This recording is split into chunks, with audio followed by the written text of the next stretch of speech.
شام کے دارال حکومت دمشق میں متحدہ عرب امارات نے دوبارہ اپنا سفارت خانہ کھول دیا ہے۔ یو اے ای کا سفارت خانہ 2011 کے شروع میں بشار الاسد کے خلاف عوامی احتجاجی تحریک کے آغاز کے بعد بند کر دیا گیا تھا۔ گزشتہ روز متحدہ عرب امارات کے قومی پرچم کو سفارت خانے پر لہرایا گیا۔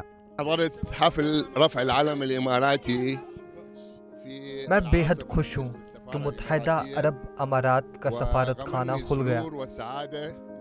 ہم تمام عرب برادری سے اپیل کرتے ہیں کہ وہ اس مقدس سفر میں اپنی سرگرمیاں شروع کریں۔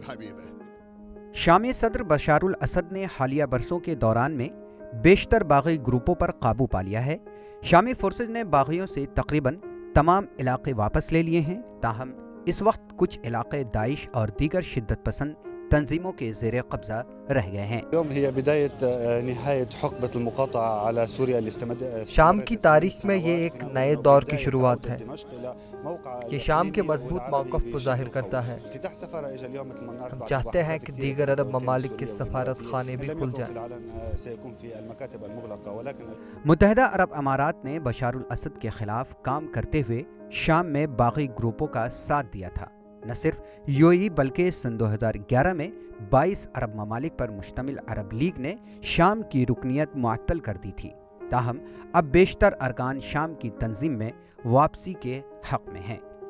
Bureau report, E T V, Bharat.